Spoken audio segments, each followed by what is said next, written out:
Ah, welcome. Warm yourself by the fire. Have a seat or snuggle up in your favorite spot and let me tell you a story. I, the Headless Horseman, am here to read for you the legend of Sleepy Hollow, or as I like to call it, the lies of Sleepy Hollow.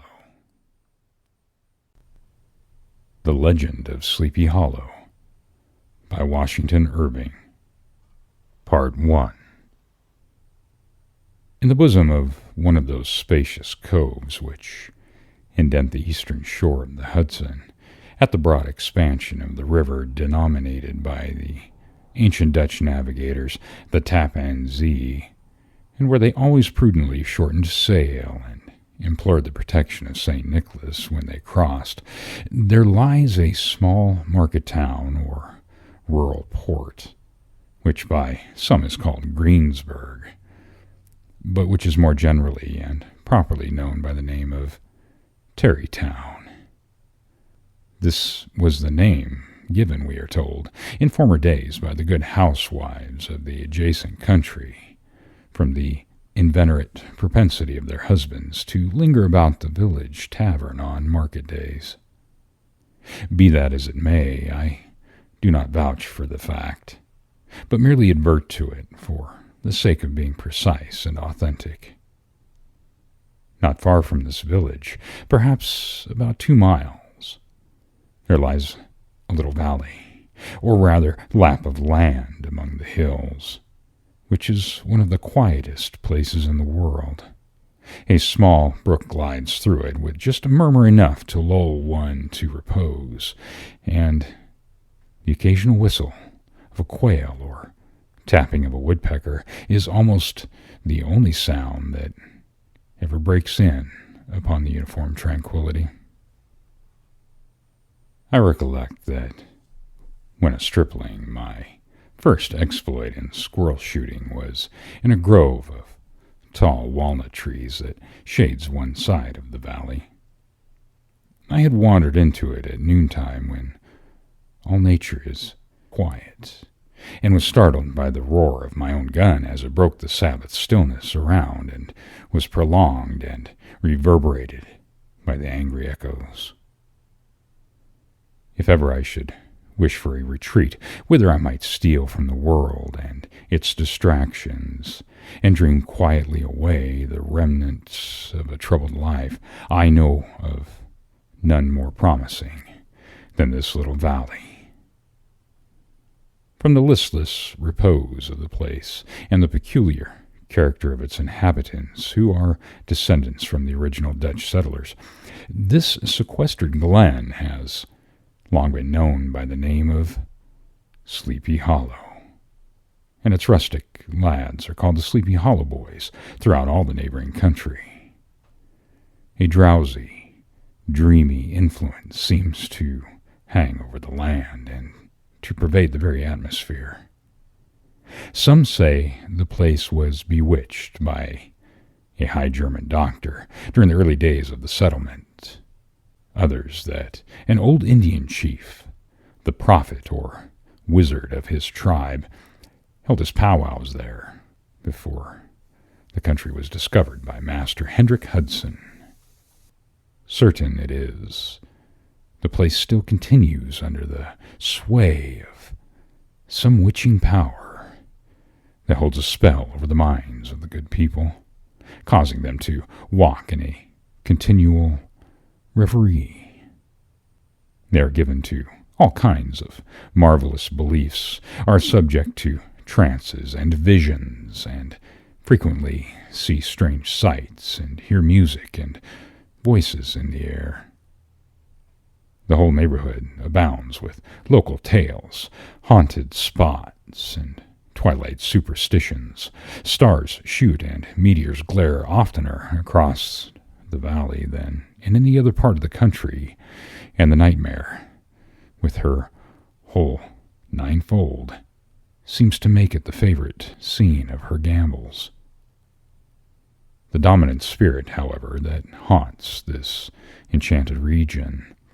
and seems to be commander-in-chief of all the powers of the air, is the apparition of a figure on horseback, without a head.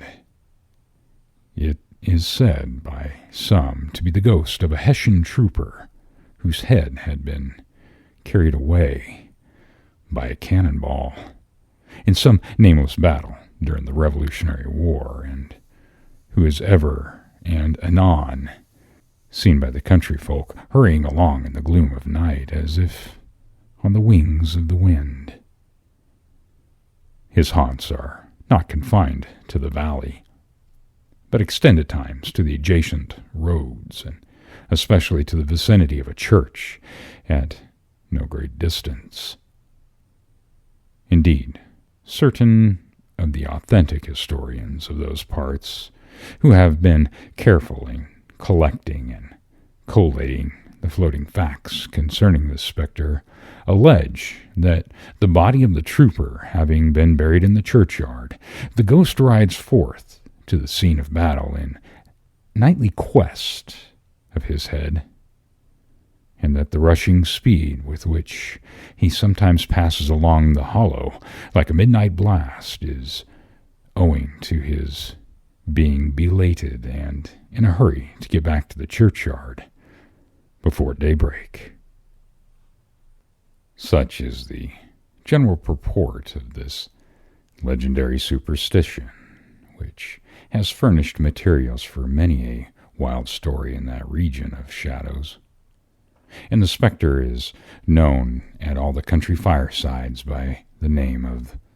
the Headless Horseman of Sleepy Hollow. It is remarkable that the visionary propensity I have mentioned is not confined to the native inhabitants of the valley, but is unconsciously imbibed by everyone who resides there for a time. However wide awake they may have been before they entered the sleepy region, they are sure, in a little time, to inhale the witching influence of the air and begin to grow imaginative, to dream dreams and see apparitions. I mention this peaceful spot with all possibility of laud, for it is in such little retired Dutch valleys found here and there, embosomed in the great state of New York, that population, manners, and customs remain fixed, while the great torrent of migration and improvement, which is making such incessant changes in other parts of this restless country, sweeps by them unobserved. They are like those little nooks of still water, which border a rapid stream, where we may see the straw and bubble riding quietly by at anchor, or slowly revolving in their mimic harbor, undisturbed by the rush of the passing current. In this byplace of nature, there abode in a remote period of American history, that is to say some 30 years since, a worthy wit of the name of Ichabod Crane, who sojourned, or, as he expressed it, tarried, in Sleepy Hollow, for the purpose of instructing the children of the vicinity. He was a native of Connecticut, a state which supplies the Union with pioneers for the mind as well as for the forest, and sends forth yearly its legions of frontier woodsmen and country schoolmasters. The cognomen of Crane was not inapplicable to his person. He was tall, but exceedingly lank, with narrow shoulders, long arms and legs, hands that dangled a mile out of his sleeves, feet that might have been used for shovels, and his whole frame most loosely hung together. His head was small and flat at top, with huge ears, large, green, glassy eyes, and a long snipe nose, so that it looked like a weathercock perched upon his spindle neck to tell which way the wind blew. To see him striding along the profile of a hill on a windy day, with his clothes bagging and fluttering about him, one might have mistaken him for the genius of famine descending upon the earth, or a scarecrow eloped from a cornfield. His schoolhouse was a low building of one large room, rudely constructed of logs, the windows partially glazed and partially patched with leaves of old copybooks. It was most ingeniously secured at vacant hours by a withe twisted in the handle of the door and stakes set against the window shutters, so that though a thief might get in with perfect ease, he would find some embarrassment in getting out, an idea most probably borrowed by the architect Joost van Houten from the mystery of an eel pot. The schoolhouse stood in a rather lonely but pleasant situation, just at the foot of a woody hill with a brook running close by and a formidable birch tree growing at one end of it. From hence the low murmur of his pupils' voices,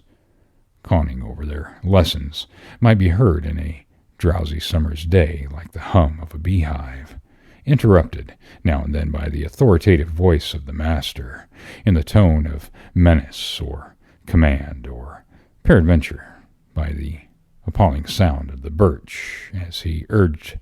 some tardy loiterer along the flowery path of knowledge.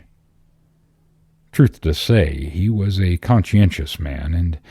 ever bore in mind the golden maxim, spare the rod and spoil the child. Ichabod Crane's scholars certainly were not spoiled. I would not have it imagined, however, that he was one of those cruel potentates of the school who enjoy in the smart of their subjects. On the contrary, he administered justice with discrimination rather than severity, taking the burden off the backs of the weak and laying it on those of the strong. Your mere puny stripling that winced at the least flourish of the rod was passed by with indulgence, but the claims of justice were satisfied by inflicting a double portion on some little tough, wrong-headed, broad-skirted Dutch urchin, who sulked and swelled and grew dogged and sullen beneath the birch. All this he called doing his duty by their parents, and he never inflicted a chastisement without following it by with the assurance so consolatory to the smarting urchin that he would remember it and thank him for it the longest day he had to live. When school hours were over, he was even the companion and playmate of the larger boys, and on holiday afternoons would convoy some of the smaller ones home, who happened to have pretty sisters or good housewives for mothers, noted for the comforts of the cupboard. Indeed, it behooved him to keep on good terms with his pupils. The revenue arising from his school was small, and would have been scarcely sufficient to furnish him with daily bread, for he was a huge feeder, and though lanky, had the dilating powers of an anaconda. But to help out his maintenance, he was, according to country customs in those parts, boarded and lodged at the houses of the farmers whose children he instructed. With these he lived successfully a week at a time, thus going the rounds of the neighborhood with all his worldly effects tied up in a cotton handkerchief. That all this might not be too onerous on the purses of his rustic patrons, who are apt to consider the costs of schooling a grievous burden, and schoolmasters as mere drones, he had various ways of rendering himself both useful and agreeable. He assisted the farmers occasionally in the lighter labors of their farms, helping to make hay, mended the fences, took the horses to water, drove the cows from pasture, and cut wood for the winter fire. He laid aside, too, all the dominant dignity and absolute sway with which he lorded it in his little empire, the school, and became wonderfully gentle and ingratiating. He found favor in the eyes of the mothers by petting the children, particularly the youngest, and like the lion bold which one time so magnanimously the lamb did hold, he would sit with the child on one knee and rock a cradle with his foot for whole hours together. In addition to his other vocations, he was the singing master of the neighborhood and picked up many bright shillings by instructing the young folks in psalmody. It was a matter of no little vanity to him on Sundays to take his station in front of the church gallery with a band of chosen singers, where, in his own mind, he completely carried away the psalm from the parson. Certain it is, his voice resounded far above all the rest of the congregation, and there are particular quavers still to be heard in that church, and which may even be heard half a mile off, quite to the opposite side of the mill pond, on a still Sunday morning, which are said to be legitimately descended from the nose of Ichabod Crane. Thus, by divers little makeshifts, in that ingenious way which is commonly denominated by hook or by crook, the worthy pedagogue got on tolerably well enough, and was thought, by all who understood nothing of the labor of head work, to have a wonderfully easy life of it. The schoolmaster is generally a man of some importance in the female circle of a rural neighborhood, being considered a kind of idle, gentlemanlike personage of vastly superior taste and accomplishments to the rough country swains, and indeed inferior in learning only to the parson. His appearance, therefore, is apt to occasion some little stir at the tea-table of a farmhouse, and the addition of a supernumerary dish of cakes or sweetmeats or silver teapot. Our man of letters, therefore, was peculiarly happy in the smiles of all the country damsels. How he would figure among them in the churchyard between services on Sundays,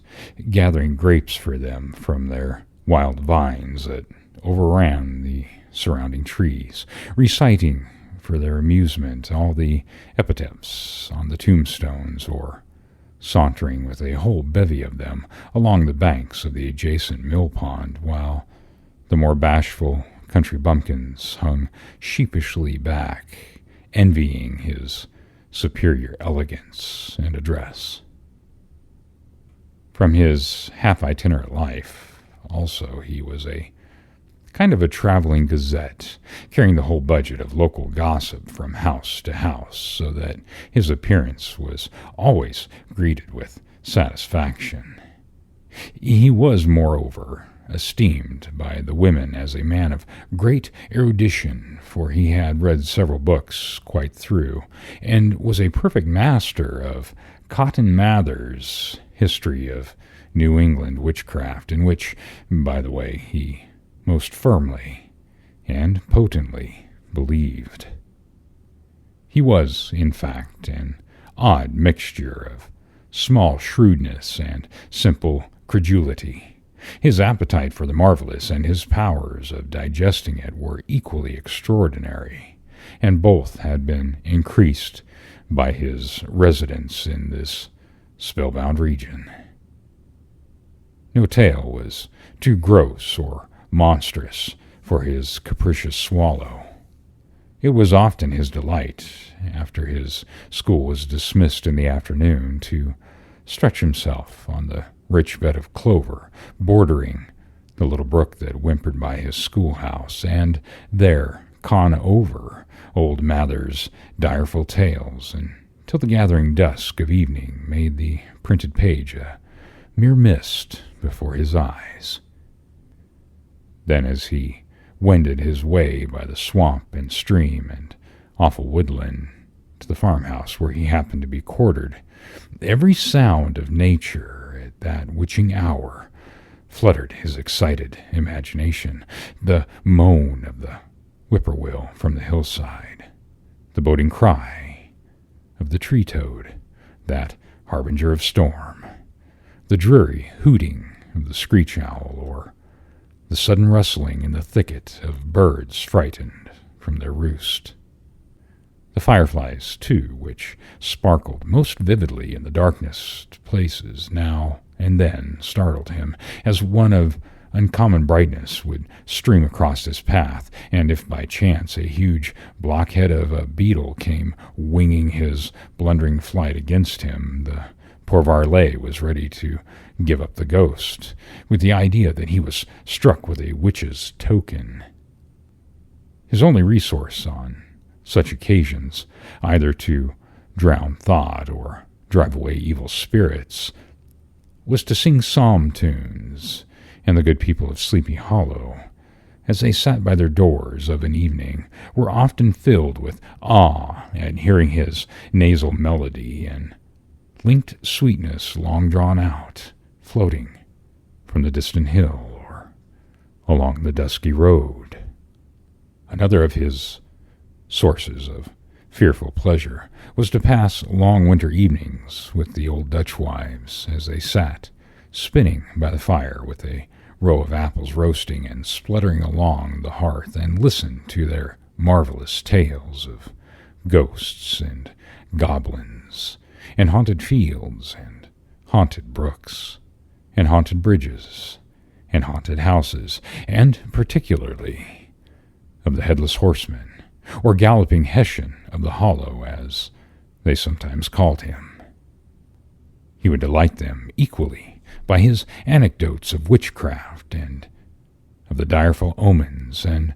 portentous sights and sounds in the air which prevailed in the earlier times of Connecticut, and would frighten them woefully with speculations upon comets and shooting stars, and with the alarming fact that the world did absolutely turn around, and that they were half the time topsy-turvy. But if there was a pleasure in all this, while snugly cuddling in the chimney corner of a chamber that was all of a ruddy glow from the crackling wood fire, and where, of course, no spectre dared to show its face, it was dearly purchased by the terrors of his subsequent walk homewards. What fearful shapes and shadows beset his path amidst the dim and ghastly glare of a snowy night! With what wistful look did he eye every trembling ray of light streaming across the waste fields from some distant window! How often was he appalled by some shrub covered with snow which, like a sheeted spectre, beset his very own path! How often did he shrink with curdling awe at the sound of his own steps on the frosty crust beneath his feet, and dread to look over his shoulder, lest he should behold some uncouth being tramping close behind him. And how often was he thrown into complete dismay by some rushing blast howling among the trees, in the idea that it was the galloping Hessian on one of his nightly scourgings. All of these, however, were mere terrors of the night, phantoms of the mind that walked in darkness, and though he had seen many spectres in his time, and had been more than once beset by Satan in diverse shapes in his lonely perambulations, yet daylight put an end to all these evils, and he would have passed a pleasant life of it, in despite of the devil and all his works, if his path had not been crossed by a benign being that causes more perplexity to mortal man than ghosts, goblins, and the whole race of witches put together, and that was a woman. Among the musical disciples who assembled one evening in each week to receive his instruction in psalmody was Katrina Van Tassel, the daughter and only child of a substantial Dutch farmer. She was a blooming lass of fresh 18, plump as a partridge, ripe and melting and rosy-cheeked as one of her father's peaches, and universally famed not merely for her beauty, but her vast expectations. She was withal a little of a coquette, as might be perceived even in her dress, which was a mixture of ancient and modern fashions, as most suited to set off her charms. She wore the ornaments of which her great-grandmother had brought over from Sardam, the tempting stomacher of the olden times, and withal a provokingly short petticoat to display the prettiest foot and ankle in the country around. Ichabod Crane had a soft and foolish heart towards the sex, and it is not to be wondered at that so tempting a morsel soon found favor in his eyes, more especially after he had visited her in her paternal mansion. Old Baltus Van Tassel was a perfect picture of a thriving, contented, liberal-hearted farmer. He seldom, it is true, sent either his eyes or his thoughts beyond the boundaries of his own farm, but within those everything was snug, happy, and well-conditioned. He was satisfied with his wealth, but not proud of it, and piqued himself upon the hearty abundance rather than the style in which he lived. His stronghold was suited on the banks of the Hudson in one of those green, sheltered, fertile nooks in which the Dutch farmers are so fond of nestling. A great elm tree spread its broad branches over it, at the foot of which bubbled up a spring of the softest and sweetest water in a little well formed of a barrel, and then stole sparkling away through the grass to a neighboring brook that babbled along the elders and dwarf willows. Hard by the farmhouse was a vast barn that might have served for a church, every window and crevice of which seemed bursting forth with the treasures of the farm. The flail was busily resounding within it from morning until night. Swallows and martins skimmed, twittering, about the eaves, and rows of pigeons, some with one eye turned up, as if watching the weather, some with their heads under their wings or buried in their bosoms, and others swelling and cooing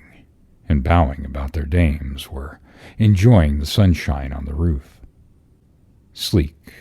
unwieldy porkers were grunting in the repose and abundance of their pens, from whence sallied forth now and then troops of suckling pigs, as if to sniff the air. A stately squadron of snowy geese were riding in an adjoining pond, convoying whole fleets of ducks. Regiments of turkeys were gobbling through the farmyard, and guinea fowls fretting about it, like ill-tempered housewives with their peevish, discontented cry. Before the barn door strutted the gallant cock, that pattern of a husband, a warrior, and a fine gentleman, clapping his burnished wings and crowing in the pride and gladness of his heart,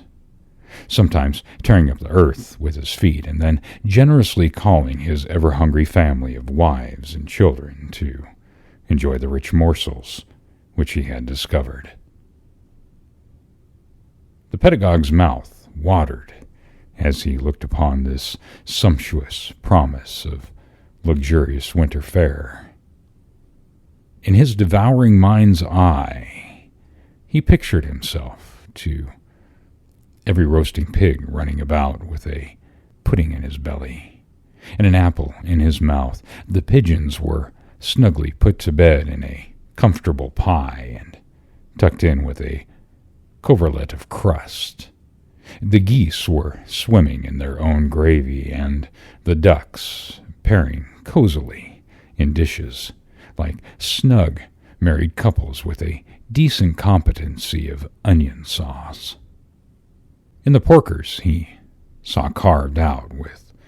the future sleek side of bacon and juicy, relishing ham. Not a turkey, but he beheld daintily trussed up, with its gizzard under its wing and the peradventure of a necklace of savory sausages, and even the bright rooster himself, laying sprawling on his back in a side dish with uplifted claws as if craving that quarter which his spirit disdained to ask while living. As the enraptured Ichabod fancied all of this, and as he rolled his great green eyes over the fat meadowlands, the rich fields of wheat, of rye, of buckwheat, and Indian corn, and the orchards burdened with ruddy fruit which surrounded the warm tenement of Van Tassel, his heart yearned after the damsel who was to inherit these domains, and his imagination expanded with the idea how he might be readily turned into cash, and the memory invested in immense tracts of wild land and shingled palaces in the wilderness. Nay, his busy fancy already realized his hopes and presented him to the blooming Katrina, with a whole family of children mounted on the top of a wagon, loaded with household trumpery, with pots and kettles dangling beneath,